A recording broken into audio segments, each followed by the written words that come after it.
ಕೊಡಗಿನಲ್ಲಿ ಮಳೆ ಮುಂದುವರೆದಿದ್ದು ಜಿಲ್ಲೆಯ ಜಲಪಾತಗಳು ಮತ್ತೆ ಜೀವಕಳೆ ಪಡೆದುಕೊಂಡಿವೆ. ಮಡಿಕೇರಿ ತಾಲೂಕಿನ ಜೋಡುಪಾಲ ಜಲಪಾತ ಮೈದುಂಬಿ ಹರಿಯುತ್ತಿದ್ದು ಪ್ರಕೃತಿಯ ಅದ್ಭುತ ಸೊಬಗನ್ನು ಸವಿಯಲು ರಾಜ್ಯದ ವಿವಿಧ ಭಾಗಗಳಿಂದ ಪ್ರವಾಸಿಗರು ಆಗಮಿಸುತ್ತಿದ್ದಾರೆ. ಆದರೆ ಈ ಸಂಭ್ರಮದ ನಡುವೆ ಸುರಕ್ಷತೆಯ ಎಚ್ಚರಿಕೆಯೂ ಅಗತ್ಯವಾಗಿದೆ. ಮಳೆ ಬಂದರೆ ಕೊಡಗಿನ ಪ್ರಕೃತಿ ಮತ್ತಷ್ಟು ಸುಂದರವಾಗುತ್ತದೆ ಎನ್ನುವುದಕ್ಕೆ ಜೋಡುಪಾಲ ಜಲಪಾತವೇ ಸಾಕ್ಷಿ.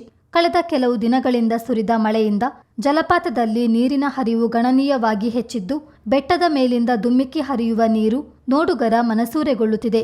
ಮಂಜಿನ ಹೊದಿಕೆ, ಹಚ್ಚ ಹಸಿರಿನ ಕಾಡು ಮತ್ತು ಭೋರ್ಗರೆವ ಜಲಧಾರೆ ಸೇರಿ ಪ್ರಕೃತಿ ಪ್ರಿಯರಿಗೆ ವಿಭಿನ್ನ ಅನುಭವ ನೀಡ್ತಿದೆ. ಜಲಪಾತದ ಸೌಂದರ್ಯವನ್ನು ಕಣ್ತುಂಬಿಕೊಳ್ಳಲು ಕರ್ನಾಟಕದ ವಿವಿಧ ಜಿಲ್ಲೆಗಳ ಜೊತೆಗೆ ಕೇರಳ ಹಾಗೂ ತಮಿಳುನಾಡಿನಿಂದಲೂ ಪ್ರವಾಸಿಗರು ಹೆಚ್ಚಿನ ಸಂಖ್ಯೆಯಲ್ಲಿ ಆಗಮಿಸುತ್ತಿದ್ದಾರೆ.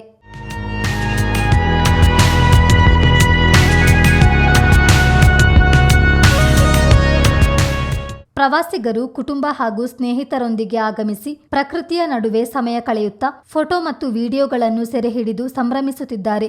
ವಿಶೇಷವಾಗಿ ವಾರಾಂತ್ಯದಲ್ಲಿ ಜೋಡುಪಾಲ ಜಲಪಾತ ಪ್ರವಾಸಿಗರಿಂದ ಕಿಕ್ಕಿರಿದು ತುಂಬಿರುತ್ತದೆ. ಜಲಪಾತದಲ್ಲಿ ನೀರಿನ ಹರಿವು ತೀವ್ರವಾಗಿರುವ ಕಾರಣ ಯಾವುದೇ ಸಾಹಸಕ್ಕೆ ಮುಂದಾಗಬಾರದು ಎಂದು ಸ್ಥಳೀಯರು ಮನವಿ ಮಾಡಿದ್ದಾರೆ.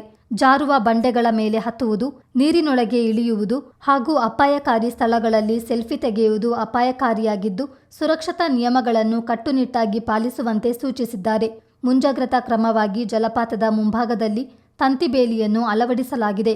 ಒಟ್ಟಾರೆ ಮಳೆಯ ಕೃಪೆಯಿಂದ ಜೋಡುಪಾಲ ಜಲಪಾತ ಮತ್ತೆ ತನ್ನ ವೈಭವವನ್ನು ಮರಳಿ ಪಡೆದಿದ್ದು ಪ್ರಕೃತಿ ಸೌಂದರ್ಯದ ರಸದೌತಣವನ್ನು ಉಣಬಡಿಸುತ್ತಿದೆ. ಆದರೆ ಪ್ರಕೃತಿಯ ಸೊಬಗನ್ನು ಸವಿಯುವಷ್ಟೇ ಸುರಕ್ಷತೆಯನ್ನು ಕಾಪಾಡಿಕೊಂಡರೆ ಮಾತ್ರ ಪ್ರವಾಸ ಮತ್ತಷ್ಟು ಸುಂದರವಾಗಲಿದೆ. ಬ್ಯೂರೋ ರಿಪೋರ್ಟ್, ಚಿತ್ತಾರ ನ್ಯೂಸ್.